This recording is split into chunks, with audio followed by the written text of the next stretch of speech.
Good evening, everyone, and welcome to this planning meeting of Melton Borough Council.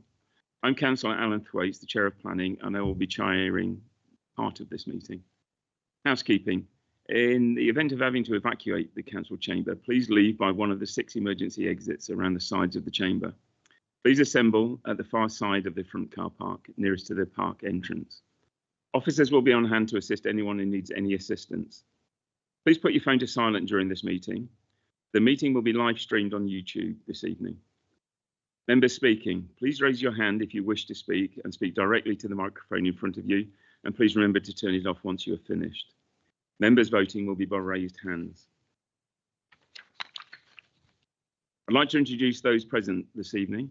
The members here this evening are, to my right, Councillor Jim Adcock, Pip Olnott, Ian Atherton, Ronan Brown and Marilyn Gordon. To my left are Councillors James Mason, Margaret Glancy, Councillor Sharon Butcher, who's substituting for Councillor Lee Higgins, and Councillor Don Pritchett. We have a team of officers present who are, to my left, the Legal Services Manager, Tom Pickwell. To my right, the Planning Development Manager, Louise Parker, Director for Place and Prosperity, Lydia Rustling, Planning Development Team Leader, Chaya Pancholi.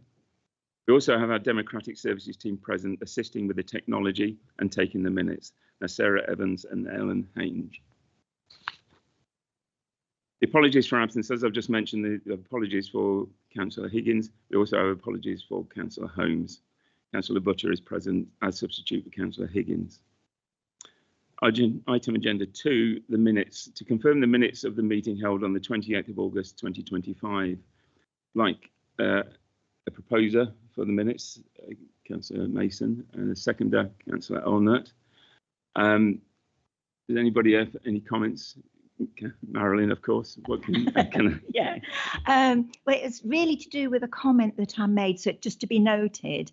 And what it was, I just wanted to make sure that a note has gone to Leicestershire County Council, because there was problems to do with parking of cars concerning dropping off and picking up of school children on the roads to school, because there's going to be a school in the future there, as we all know. So is this confirmation of whether that's been sent, I want to know which is whether... not really the minutes, but I mean, no, it's just a note, and I didn't know when to bring this up.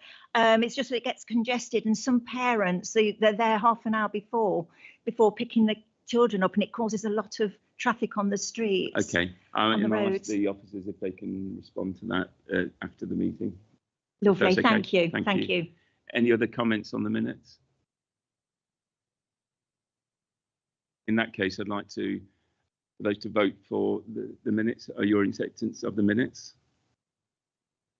1, 2, 3, 4, 6, 7 in favour. Any abstentions? 2 abstentions. Any against? Oh, sorry, three abstentions. Any against?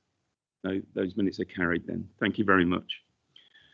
Move on to item agenda 3, declarations of interest. Members to declare any interest as appropriate in respect of items to be considered this evening.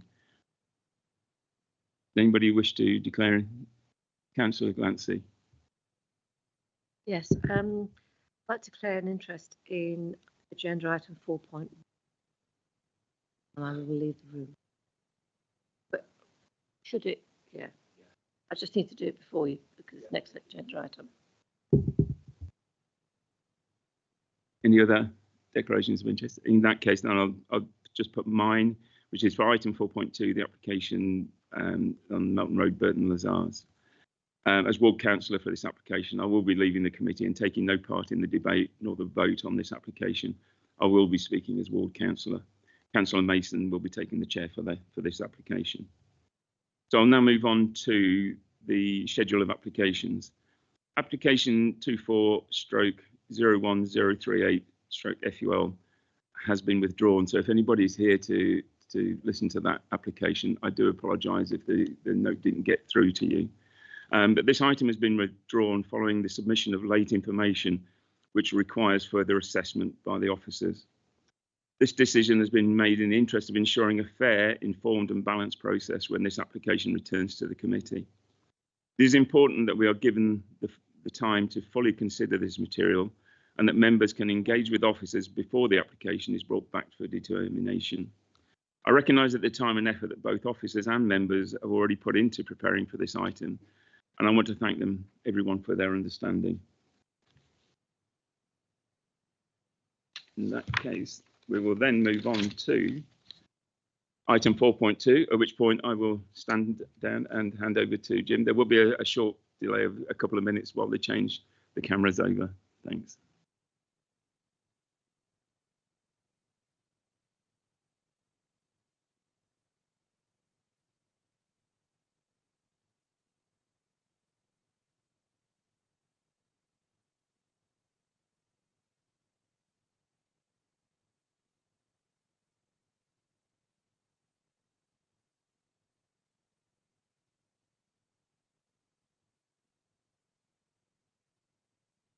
Thank you very much for that. And we'll move on. Sorry, that they Sorry. have to leave the room. If they've got an interest, they have to leave the room. Yeah, they do. Yeah. Unless they're speaking as a board member, but I brought that up and it was passed at the full council. Okay. Yeah, to leave the room. Yeah. Hang on a minute. Just a minute, Marilyn. Please.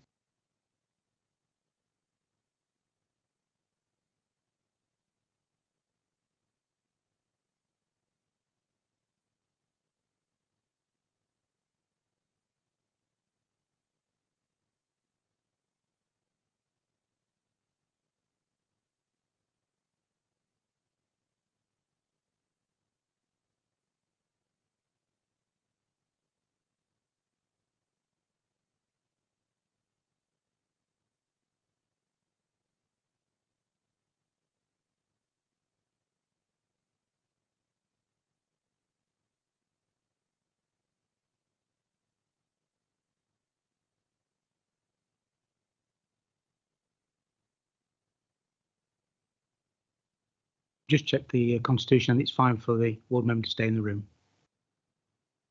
It's a couple of, wasn't the last full council, I believe it was the other full council before then. And we passed it as an amendment that, yeah, we did, that they have to leave the room. Yeah.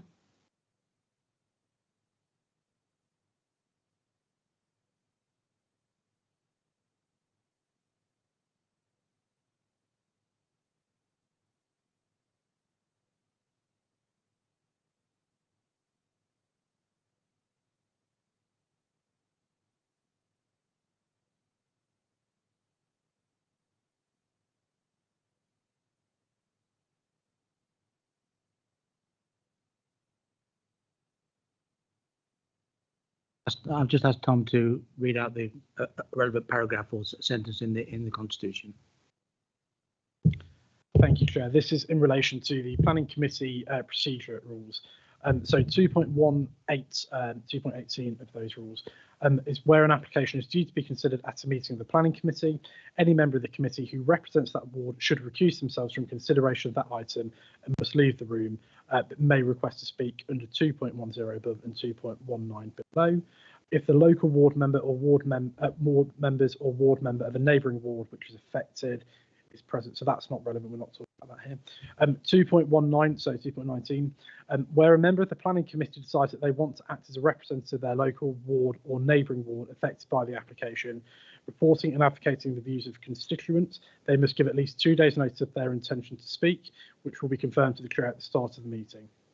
He or she will be allowed to speak at the committee for a maximum of 3 minutes.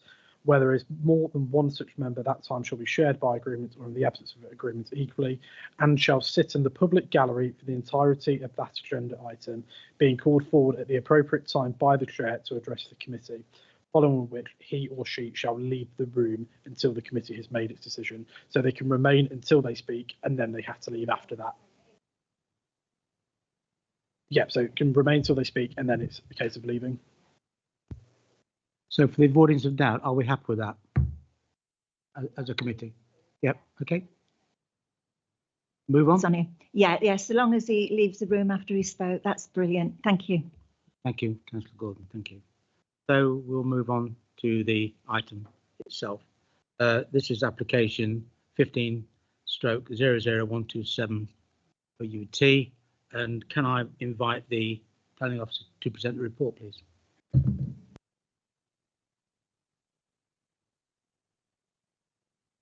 Thank you, Chair.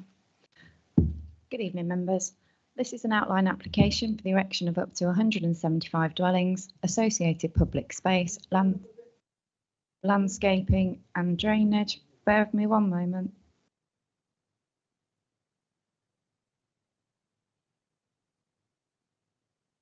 Okay, I'll try and speak up a bit. Is that okay? Okay, so this is an outline application for the erection of up to 175 dwellings, associated public space, landscaping and drainage infrastructure, with all matters reserved except for the access. The site is referenced as adjacent Child's Cottage, Melton Road, Burton Les Arts. Members will note the application reference of 1500127, which does indicate that the application has been with the local planning authority for just over 10 years. That is because this application was originally submitted to support the allocation of the land for the Melton South Sustainable Neighbourhood as part of the Melton Local Plan. Various things have caused the application to stall and be delayed over that time, including the adoption of the local plan.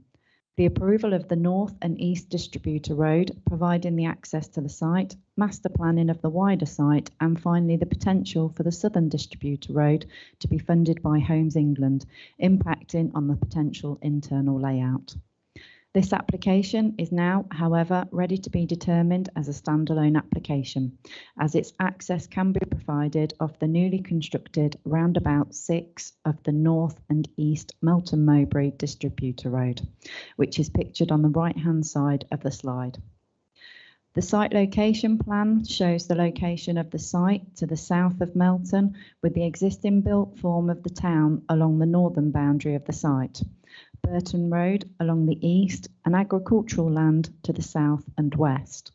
The site is allocated in the adopted Melton Local Plan for development as part of the wider Melton South Sustainable Neighbourhood.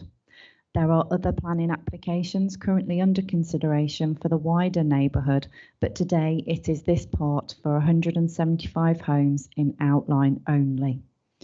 Unfortunately, the Conservation Officer's comments were mistakenly not included in the report, but they are available online to view. In summary, there are no objections to the development, and the harm to the setting of the scheduled monument is not considered to outweigh the benefits of the development. Members will note that ecology comments remained outstanding when the report was published, and I can now advise that these have been received, and they have advised that there are no objections but have recommended 3 conditions, which I have set out in full for you. Next slide, please. The first additional condition relates to Great Crested Newt Mitigation Licence and reads as no development shall commence until a Great Crested Newt Mitigation Licence has been obtained from Natural England. The type of licence shall be confirmed based on availability within the district level licensing scheme and/or direct liaison with Natural England. A copy of the licence shall be submitted to the local planning authority prior to the commencement of works. Next slide, please. The next condition relates to updated ecological walkover survey. Prior to the commencement of development, an updated ecological walkover survey shall be undertaken and a report submitted to the local planning authority. The report shall detail current site conditions, identify any ecological constraints, and include updated mitigation measures. Development shall thereafter proceed in accordance with the approved mitigation. Next slide, please. The third condition which has been suggested is all construction activities shall be carried out in accordance with a precautionary working method statement, which shall be submitted to and approved in writing by the local planning authority prior to commencement. You can have the next slide, please. Thank you. This slide shows the wider extent of the Melton South Sustainable Neighbourhood to allow members to see where this site fits into the wider context. The slide on the screen at the moment is the current approved master plan for the site, which is currently being reshaped as part of the update of the Melton Local Plan to focus on the delivery and phasing of developments coming forwards and to make sure that the right infrastructure can come forward at the right time. That includes the Southern Link, of the Distributor Road and the new primary school.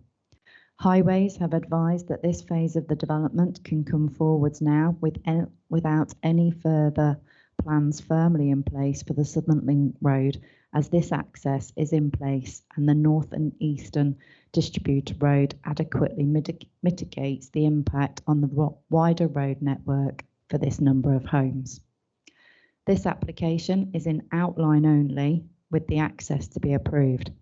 Members may have seen previously on the file that other matters such as scale and landscaping previously formed part of the application. That was because there was confidence at the time as to the layout of the scheme, as Homes England were forward funding the early delivery of the Southern Link Road. Now that the Link Road will be coming forwards in phases, the developer for the phase needs further time to consider the layout of the scheme to ensure that it will not adversely impact future phases to the west. Consequently, the application before you is only for the principle of development and the access. The layout, scale, etc. will be determined as future reserve matters. Next slide, please. Thank you. This slide shows the illustrative master plan as to how the development could possibly be laid out in the future. However, as it's illustrative, it does not form part of this application and should not be considered a given. It does, however, demonstrate that the development can be accommodated on the site in accordance with the policy, including public open spaces and the start of the important east-west walking cycling connection to assist with connectivity across the wider development. Next slide, please. Members will note that there is an outstanding objection on file from Historic England. Whilst this is unfortunate, members will note in the committee report that this particular issue was dealt with in depth at the local plan examination by the planning inspector, having heard both from Historic England and the council. It is therefore unusual to have a Spector's formal opinion on this matter, but it is helpful in this context. Unfortunately, Historic England have not withdrawn their objection, but it is clear to see that the matter of weight to be afforded to the less than substantial harm to the scheduled monument does not outweigh the significant benefits that the housing development, in accordance with the local plan, brings. The Conservation Officer has also commented on the application and has concluded that there is a degree of less than substantial harm to the setting of the Burton Lazars SAM in accordance with paragraph 215 of the NPPF. This will need to be counterbalanced by the proposed public benefits of additional housing provision. Next slide, please. Earlier this year, the applicant submitted a viability assessment for the authority to consider due to the amount of Section 106 requests being made, which would possibly make the delivery of the development unviable. The applicant's viability assessment demonstrated that there was £3 million available to be spent on Section 106, alongside 7.5% affordable housing to be delivered on the site. This was independently assessed by the council's appointed viability consultant, who determined that the development should be able to support 3.5 million plus 7.5% affordable housing. The applicant has agreed to this. The County Council was formally consulted on this matter and has agreed with the findings of the Council's viability assessment and have altered their requests for Section 106 contributions accordingly, prioritising education as per the adopted Developer Contribution SPD and the County Council's own planning obligations policy. Next slide, please. So in conclusion, the application is in outline for 175 homes with access only.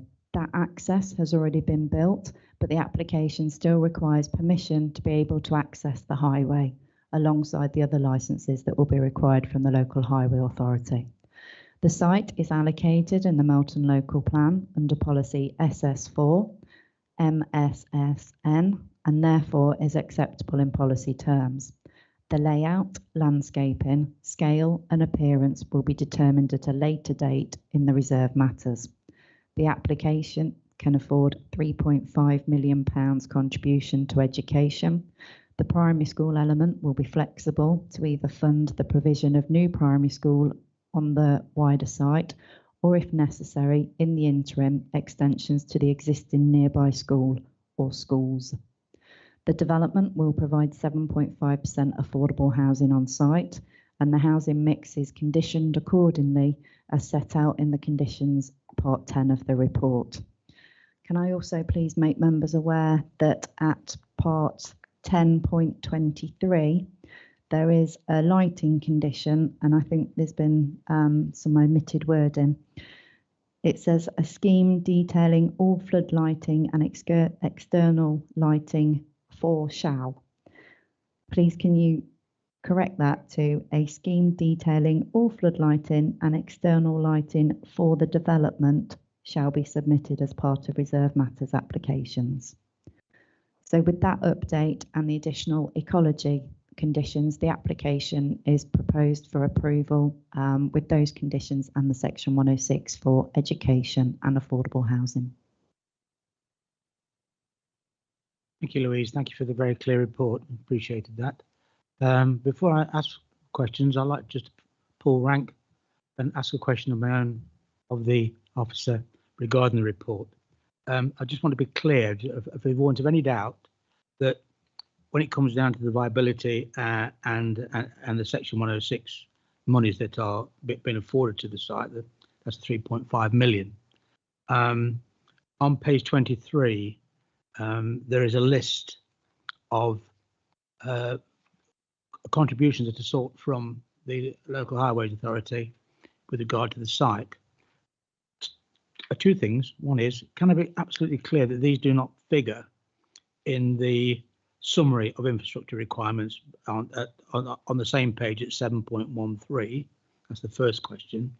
And the second question, can she clarify for me what a pole and flag is at a cost of £264 per stop? I would be interested to know that one, just for the sake of a debate. Thank you very much. Yes, of course. Thank you for your questions, Chair.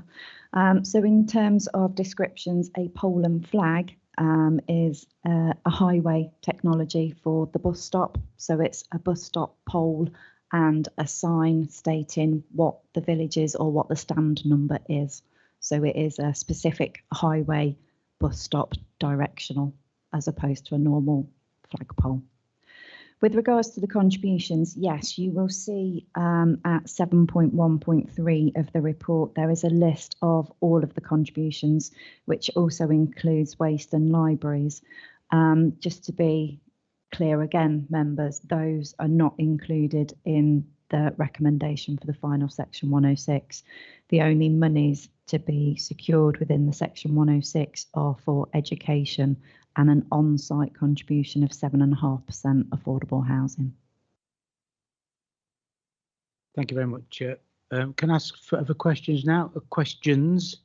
Thank you very much, Councillor Brown. Louise, can I ask why I can't see it, but maybe it's somewhere, the viability study, has it been published? Are members allowed to see that viability study? So the report isn't online, but the conclusions are online. Just bring it back to the sort of national guidance, basically says any viability assessment should be prepared on the basis that it will be publicly available. Just want to know why this isn't publicly available and why I as a member can't see that report. So we've published the conclusion, and the conclusion of which sets out the basis of what the recommendation is for the provision of section 106 contributions. Pedantic, but as an elected member, for me to make a full decision, why can't I see that report?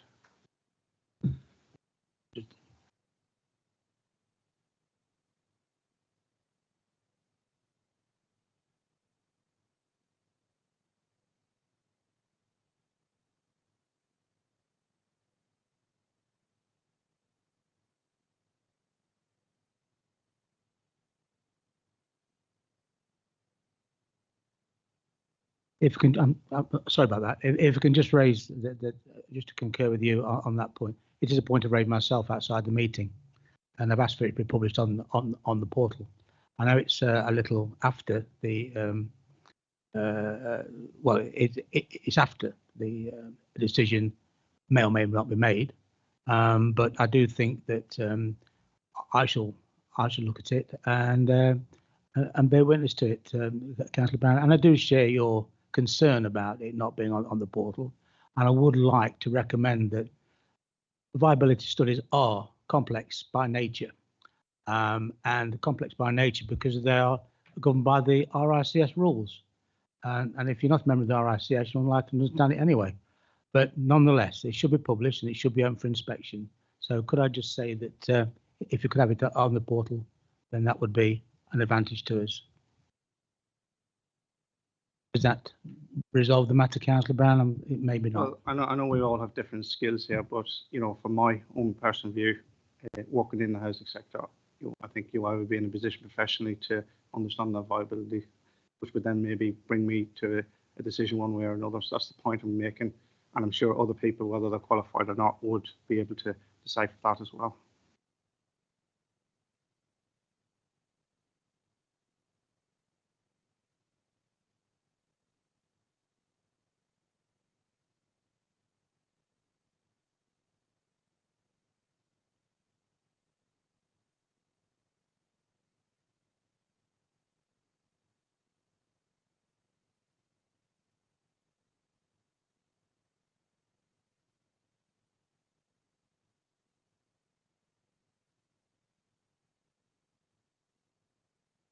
If you can just give us a minute just to clarify the matter. It is complex, I have to say. Just a moment.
Thank you for that, Councillor. I'm not really satisfied with this point. I'm just going to call for an adjournment, if that's okay. And I'd like the officer to step out with me outside and we'll talk this matter through. Thank you.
Thank you for your patience. I appreciate it. Given the comments made by Councillor Brown that these papers are relevant, they should be made available.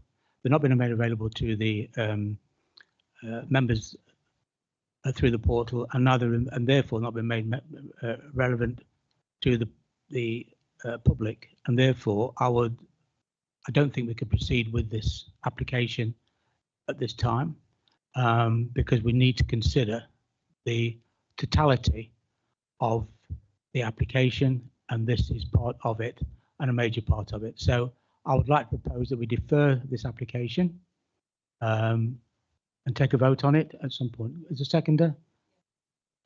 Yep. Councillor Brown will second that. Yes, please. If you don't mind, can we please make sure that this, as we always used to in the past, that these things are on the portal? Mentioned it, but people do have the intelligence to read it and will absorb that information, and it explains the journey that we take in the decision-making process, and that is all important how we are tonight, because I think we all need to agree that journey and the conclusion arrived at.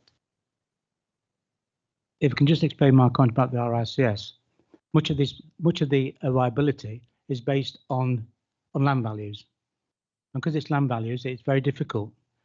If you haven't got the base data, and that's RICS data, and that's what I mean, to actually calculate it for yourself, and that's where I was coming from. Not that people are unintelligent; they can understand it. However, if you haven't got the base data, you can't calculate it, and that is the base that I was coming from. And if people think that I was talking down to them, I apologise to them. Being the next member of the RICS, I'm like that. Thank you very much.